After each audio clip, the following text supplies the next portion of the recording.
Bueno, hola, ¿cómo están? Qué bueno verlos por acá. Bueno, yo voy a dar obviamente una perspectiva que no siempre es de cirugía o de operar, pero definitivamente el caso de Camila es un caso que nosotros, tanto pediatras como otorrinos, y bueno, más que vemos niños, es de algo prácticamente de todos los días. Yo a veces comento que después del cuarto, quinto paciente que veo en la consulta, prácticamente siento que estoy repitiendo la misma historia o escuchando la misma historia por parte de los padres, porque de las cosas que más les preocupa efectivamente es qué tanto el niño se nos está enfermando. En la época, obviamente, entre los 3 y los 4 años, es algo sumamente común, como decía el doctor Cepeda, en el sentido de que son niños que tienen, además de los factores que puedan tener genéticos de predisposición a la alergia, está también, por supuesto, la exposición, las guarderías, etcétera, que pueden conllevar a que, por supuesto, tengan más infecciones a repetición, como las que describe el caso de Camila, y que por lo tanto estén consultando ante nosotros. Entonces, el doctor habló exhaustivamente de lo que es la historia clínica, los antecedentes, todo lo que tenemos que obviamente indagar en estos pacientes, que es obviamente sumamente importante. Yo me voy a basar un poquitito más en lo que es el examen físico, porque ya la historia clínica, de todos sabemos, es más, ustedes probablemente hasta preguntan más cosas y más en detalles de lo que hago yo como otorrino cuando evalúo a estos pacientitos, pero la historia clínica, todo lo que abordó el doctor Cepeda es, por supuesto, de importancia. Ya cuando vamos al examen físico y estamos evaluando al paciente, y por supuesto hacemos una evaluación general, yo no solo me enfoco en la parte de oído, nariz y garganta, pero siempre igual hay que ver, por supuesto, el paciente de una forma integral, y entonces la evaluación de lo que es el pacientito, las líneas de Denny Morgan, las ojeras, las pestañas largas, los saludos alérgicos. Es más, con solo que a veces yo inclusive examine el paciente empieza a estornudar. Todos esos son tipos de síntomas que por supuesto lo van guiando a uno, el que el paciente tiene un componente alérgico prácticamente certero. Yo siempre es una filmina que yo pongo montones, porque para mí la importancia de la neumatoscopía es, en la exploración de todo niño, es fundamental. ¿Y por qué lo es? Porque muchas veces nos ayuda al diagnóstico de si ese niño realmente tiene una otitis media cuando estamos evaluando a ese niño, o si, por ejemplo, Camila ocupó antibiótico en esa ocasión que le dijeron que tenía una otitis media aguda o no, o si lo que tenía era líquido en el oído y que podía ser manejado de una forma distinta al uso del antibiótico. Y la neumatoscopía tiene una sensibilidad y una especificidad bastante alta que nos ayuda primero a determinar si hay moco o líquido detrás del tímpano, y eventualmente también inclusive a tomar la decisión. Entonces, bueno, y también yo siempre le digo a los estudiantes, siempre uno tiene que ver oídos y oídos para ver qué es lo normal, para eventualmente saber qué es lo normal. Entonces, siempre escribir la posición del martillo, la transparencia de la membrana, la coloración, que por supuesto, obviamente, si ya tenemos una membrana bombada donde tenemos coloración blanquecina detrás, donde hacemos una neumatoscopía, ya sea el paciente inclusive le duele o está con dolor, obviamente es hasta mejor no hacerla en ese momento, pero si tenemos un tímpano enrojecido, pero que venimos y hacemos la neumatoscopía y es una membrana que se mueve cuando estamos poniendo, digamos, el aire en el oído, ya podemos tener tranquilidad de que podemos esperar 24 o 48 horas, inclusive para tomar la decisión de si el paciente amerita el antibiótico o no. Pero bueno, eso es algo que se los traía. Obviamente aquí vemos igual, cuando uno pone el aire, dependiendo de la movilidad, si tiene, digamos, líquido o moco detrás, cómo nos va a ayudar, digamos, en el diagnóstico. Por supuesto, también están los famosos cornetes y la rinoscopía anterior, que bien que mal a nosotros les sorprendería, digamos, cómo nos han llegado a decir que tienen tumores en la nariz, etcétera, etcétera, y dentro de todo también yo siempre digo, asomarse en la nariz siempre es importante, porque viendo lo normal sabemos qué es lo anormal. Por supuesto, una nariz que esté como la vemos acá, si llegamos y nos asomamos en la nariz de Camila y vemos un cornete que está contactando el septum de la nariz, eso no es normal, es una nariz que está inflamada. El espacio entre el cornete y el septum nunca es inmenso, o sea, tiene el espacio justo para que el aire pase de forma laminar, para que caliente. Los cornetes tienen su función de calentar el aire, humidificar, filtrar y hacer que el aire entre principalmente de un 70 un 75% por el piso de nuestras fosas nasales. Entonces uno espera que haya cierto espacio, digamos, entre el septum y el cornete. Sin embargo, ya un cornete que esté contactando ya definitivamente no es normal. En el caso de que Camila venga y la estemos explorando y veamos este cornete así, definitivamente la nariz, o sea, tiene una rinitis, eso es itis, inflamación, rino de la nariz. O sea, estamos claros, pero a ver, si es una rinitis viral o si es una rinitis alérgica o si es por cualquiera que sea el motivo de la rinitis, eso es lo que a veces es un poquito, o puede ser multifactorial o puede ser un poco difícil, digamos, distinguir y para eso, por supuesto, la historia clínica y el resto del examen físico es fundamental para digamos, ir descartando o ir haciendo diagnóstico diferencial en nuestros pacientes. Entonces esto aquí nada más igual para enseñarles aquí también una desviación del tabique y obviamente lo que es más que todo normal, moderada y por supuesto el contacto, lo que es definitivamente no es normal.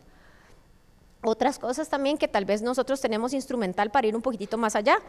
Nosotros realmente, a mí pacientes me llegan que, bueno, también a descartar respiradores orales, que queremos descartar a ver si tiene hipertrofia adenoidea. Normalmente yo dejo las radiografías de cabo o laterales de cuello para niñitos o padres muy ansiosos que realmente les da cosa abrazar al niño en la exploración, pero realmente la sensibilidad, especificidad que tenemos en una endoscopía viendo el tejido adenoideo al fondo de la nariz no se compara inclusive al de una radiografía. Muchas veces estos niños los tienen que sujetar, abren la boca, hiperextienden el cuello, entonces hay muchas cosas que pueden hacer que una radiografía, no solo estamos irradiando a ese niño, sino es una radiografía que a veces no nos da completamente la información que queremos. Y por supuesto, yo estoy evaluando no solo las adenoides al fondo, sino también todo el trayecto a las adenoides, entonces yo puedo ver qué tanto moco hay, qué tanta inflamación hay de su nariz y qué tanto puede haber o no un sesgo en la exploración, digamos, en ese momento de esa niña, porque puede ser que Camila, en el momento que llegó a mi consulta,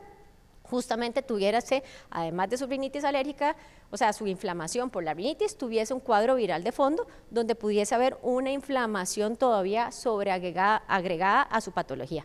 Y además de las adenoides, que bueno, ya vamos a ver igual ejemplos, aquí también vemos, pueden haber pólipos y otras cosas que pueden también estar,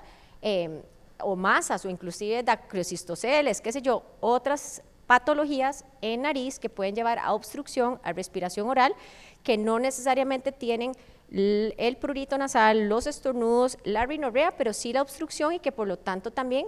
obviamente evaluando a ese paciente, viendo clínica, viendo la historia clínica del paciente, podemos también guiarnos un poquitito en diagnóstico y decidir que este estudio, o sea, la endoscopía es todavía más necesaria o importante, aunque la podamos eventualmente inclusive ver por TAC, que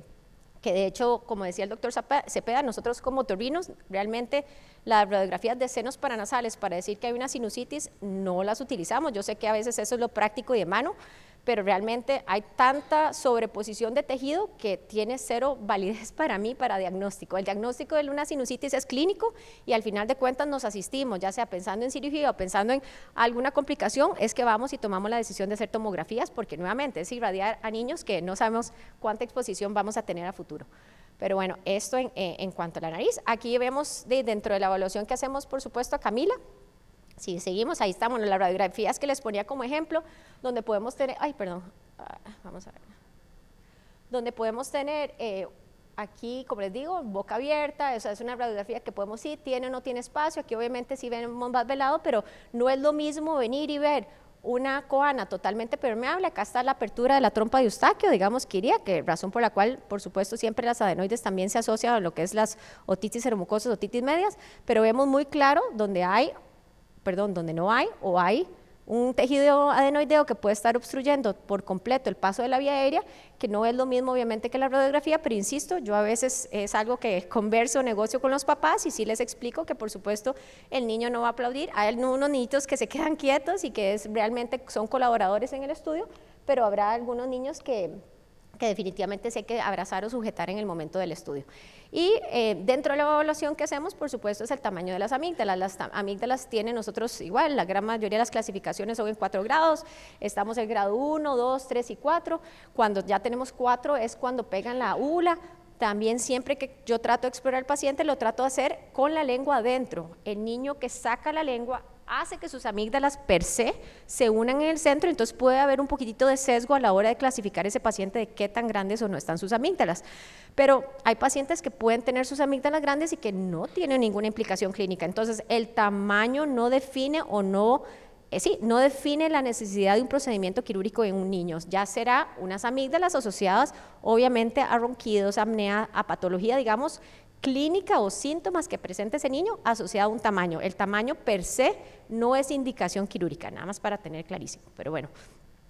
Si seguimos en Lo que yo aquí les traigo es un poquitito, obviamente, del cuadro clínico que hablábamos de cuando estamos pensando entre una rinitis de índole alérgica,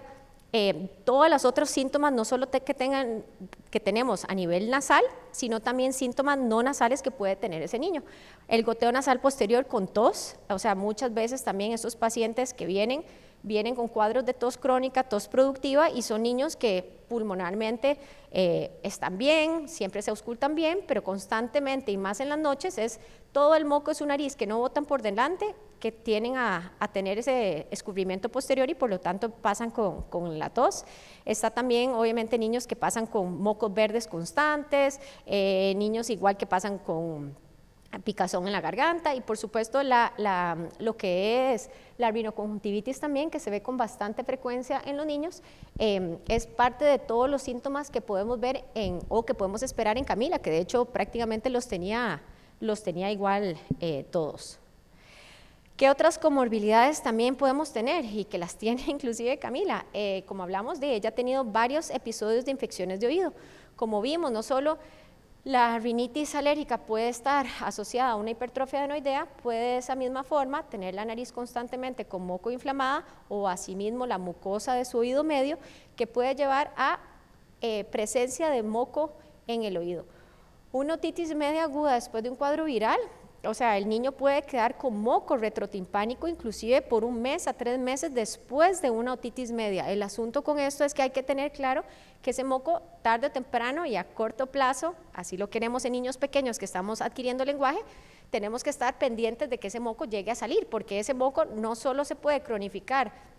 en que puede llevar a que las infecciones tengan, digamos, yo digo que es como un paso adelantado, no es lo mismo empezar de cero con una mucosa sana detrás del tímpano, allá un oído que tiene moco detrás. Si tenemos moco detrás, pasar a pus o pasar una infección, una inflamación del oído, por supuesto va a ser más sencillo porque tenemos un paso adelantado. Entonces, estos niños que mantienen el moco detrás del tímpano, obviamente si se vuelven a resfriar, estamos por alergias con un estado inflamatorio o perceso, niños que tienen todas estas predisposiciones, va a ser más sencillo que recaiga y que eventualmente esa otitis media inclusive se nos torne una otitis recurrente. Entonces, siempre es importante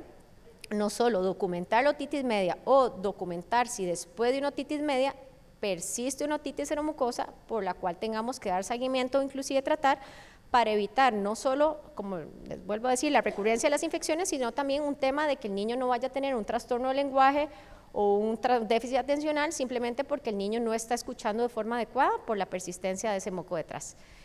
Aparte de esa hipoacusia que puede llevar ese moco, también tenemos los trastornos respiratorios del sueño, o sea, un niño que pasa con mocos, tiene una hipertrofia adenoidea, ronca, respira con la boca abierta, son niños que tienden a moverse en la cama montones, que hacen pausas de las apneas, y esas apneas a veces se disfrazan mucho con los cambios de posición de los niños, y yo siempre les digo, porque a veces ya mamá y papá no duermen con ellos, no están viendo, no están, caen dormidos y agotados, nada más se dan cuenta cuando el niño se pasa al cuarto, o se dan cuenta porque amanece el niño viendo con los pies, digamos, aquí en la cabeza del papá, digamos, y el papá o mamá no pudo, digamos, dormir. Todas esas cosas son sumamente importantes de estarle preguntando y cuestionando, digamos, a los papás, porque más que dé vueltas o que medio se despierte, es sueño interrumpido, que también pasa al final de cuentas la factura. Ya hay muchos estudios que hablan de los trastornos respiratorios del sueño, donde tenemos igual los síndromes de apnea del sueño que hablan de trastornos cognitivos, trastornos de crecimiento, trastornos, es más, hasta inmunológicos desde el punto de vista porque hay falta de descanso, falta de sueño, digamos, productivo, que puede llevar a muchas otras consecuencias. Entonces, en nuestra historia clínica y nuestra exploración, definitivamente documentar eso es bastante importante y saber que un caso como Camila, que es una niña alérgica, la posibilidad de esa comorbilidad, o sea, de tener esa afectación es obviamente alta. Vamos a ver, yo creo que me quedan poquitas, o también estamos obviamente niños que pasan con rinoconjuntivitis, conjuntivitis, asma y la dermatitis atópica que hay. Eso ya es hablando propiamente de la rinitis alérgica, que sabemos que los niños alérgicos a nivel nasal, como decía, está la marcha atópica, pero también tenemos claros que un 30, un 40% de los riníticos van a ser asmáticos, de un 80 a un 85% de los asmáticos van a ser riníticos y así hay esa presencia que que digamos que siempre, y más en una niña, por ejemplo, a mí me ha pasado y he tenido, digamos, la experiencia de ver niños que fueron a PLV, que ya reintrodujeron, que ahí, bueno, el doctor Cepeda tal vez nos pueda aportar un poquitito, pero que ya reintrodujeron lácteos, que ya pruebas alérgicas son normales y cada vez que consumen más lácteos se llenan de mocos, y son mocos verdes y amarillos y de todos colores, y no tienen fiebre, no tienen un cuadro viral, es simplemente su manera de manifestar o de seguir teniendo una hipersensibilidad local, inclusive podría decir, hacia el lácteo. Entonces son cosas que siempre, digamos, hay que, esas banderitas en cuanto a la historia clínica del paciente de haber tenido alergia de bebé a un niño a PLU, siempre es importante tomar en consideración. Y también yo siempre le digo a mis pacientes que, por ejemplo, si ellos están con una rinitis viral, o sea, están con un cuadro viral, por supuesto están en un estado inflamatorio. El poner algo adicional como un lácteo en un niñito que pudo haber sido, estamos agregando más razones o percusores para, digamos, que la inflamación sea digamos, más propensa, digamos. Esa es la forma como más o menos lo digo. Y aquí yo nada más quería terminar con esta filmina, es considerar también siempre diagnósticos diferenciales, y que por eso a veces salgo yo en la ecuación de lo importante a veces de poder apoyarlos en el diagnóstico, y a veces en ir a valorar al pacientito un poquitito más profundo, porque por supuesto hay cosas que no siempre son, como les decía yo, una rinitis alérgica, puede haber muchas otras patologías que pueden, digamos, llevar a obstrucción o a ciertos síntomas. Obviamente también va a depender de la edad en que esté el paciente, hay cosas que son más frecuentes en la edad preescolar, cosas más en escolar y cosas más en adolescentes, pero siempre es importante ir a explorar un poquitito más a fondo, ir a ver que no haya ninguna otra patología, así como también una alteración de la inmunidad, asimismo otra patología a nivel nasal que pueda explicar las enfermedades. Eso sería todo. No sé, mucho. Gracias.